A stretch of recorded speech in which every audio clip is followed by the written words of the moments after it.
ಉಡಾಯಿಸೋ ಖಾರ ಬಣ್ಣ ರುಚಿಯನ್ನು ನೀಡುತ್ತದೆ. ಮೆಣಸಿನ ಪುಡಿ ಚಿಂದಿ ಉಡಾಯಿಸೋ ಖಾರ ಬಣ್ಣ ರುಚಿ. ನನಗಿದು ಗೊತ್ತಿಲ್ಲ. ಅದ್ರ ಜೊತೆಗೆ ಇವತ್ತು ರಾಜ್ಯದ ವಿಷಯದಲ್ಲಿ ನೀವು ಕೇಳಬಹುದು, ಹಲವಾರು ಸಮಸ್ಯೆಗಳು ಅವ್ರು ಪದೇ ಪದೇ ಹೇಳ್ತಾರಲ್ಲ, ದಮ್ ಇಲ್ಲ, ಅದೇನೋ ತಾಕತ್ತಿಲ್ಲ ಅಂತ ಹೇಳ್ತಾರೆ. ಇವ್ರ ದಮ್ಗಳೆಲ್ಲಿ ಹೋಗೋವೀಗ?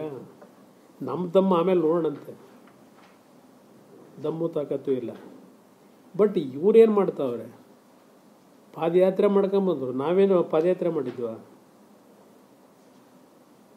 ಕೇಂದ್ರ ಸರ್ಕಾರದ ಮುಂದೆ ಯಾವ ರೀತಿ ನಡ್ಕೋಬೇಕು ಅನ್ನೋದನ್ನೇ ಮೊದಲು ಇವರು ಕಲಿತೆ. ಪ್ರತಿನಿತ್ಯ ಕೇಂದ್ರ ಸರ್ಕಾರನ ಬೈಕೊಂಡು ಓಡಾಡಿದ್ರೆ ರಾಜಕಾರಣ ಮಾಡೋದು ಬೇರೆ.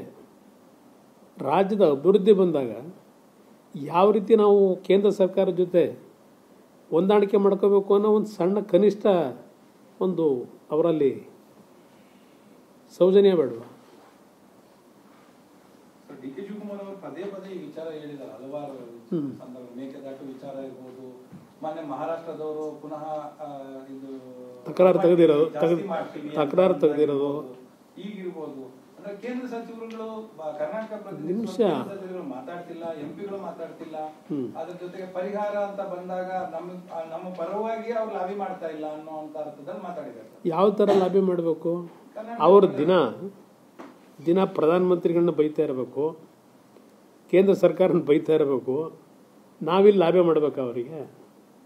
ಇಲ್ಲ, ಹೋಗಲಿ, 1.5 ವರ್ಷ ಆಯ್ತಲ್ಲ, ಇವತ್ತಿನವರೆಗೆ ಯಾರಾದರೂ ಒಬ್ಬ ಮಂತ್ರಿ ಬಂದು ಅನ್ನೋದೇ ಚರ್ಚೆ ಮಾಡಿದ್ರ? ಯಾವುದೋ ಬೀದಿಲಿ ನಿಂತ್ಕೊಂಡು ಮಾತಾಡೋದ್ರ ಆಯ್ತು? ಪಾದಯಾತ್ರೆ ಮಾಡಿ ಬಂದರೆ ಅವರು ತಾನೆ ನೀರು ಕೊಡ್ತೀವಿ ಅಂತ. ಇದು ಬಿಟ್ಟುಬಿಡಿ, ಹೋಲಿ ಆಯ್ತಪ್ಪ, ಮೇಕೆದಾಟಿದ್ದು ಒಂದು ಕಡೆ ಇರಲಿ. ಎತ್ತಿನಹೊಳೆದು ಫೌಂಡೇಶನ್ ಹಾಕಿದ್ದೆ ಯಾವಾಗ? ಇವರು ಸಿದ್ದರಾಮಯ್ಯರೇ ಹಾಕಿದ್ದಾರಲ್ಲ ಎತ್ತಿನಹೊಳೆ ಫೌಂಡೇಶನ್ ಚಿಕ್ಕಬಳ್ಳಾಪುರದಲ್ಲಿ. 2014 ಪಾರ್ಲಿಮೆಂಟ್ ಚುನಾವಣೆ ಮುಂಚೆ ಹಾಕಿದ್ರು. 1 ವರ್ಷದಲ್ಲೋ 3 ವರ್ಷದಲ್ಲೋ ನೀರು ಕೊಡ್ತೀನಿ ಅಂದರು. 10 ವರ್ಷ ಆಗೋಯ್ತು. ಈಗ ಎಲ್ಲಿದೆ ನೀರು? ಎಲ್ಲಿಗೆ ತಗೊಂಬಂದರು? ಹೋದ ವರ್ಷಲೇ ಹೇಳಿದ್ರು ಬರೀ ಜೂನಿಗೆ ಕೊಟ್ಬಿಡ್ತೀವಿ ನೀರನ್ನ ಅಂತ. ಅಲ್ಲಿ ಯಾರು ಇವ್ನು ನಡ್ಕೊಂಡಿರೋರು ಎತ್ತಿನಹೊಳೆಯಲ್ಲಿ?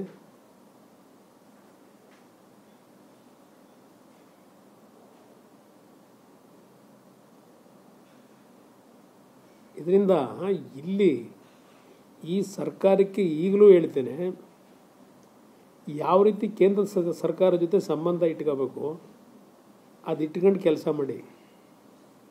ಬರೀ ಬೈಯೋದ್ರಿಂದ ಆಗಲ್ಲ.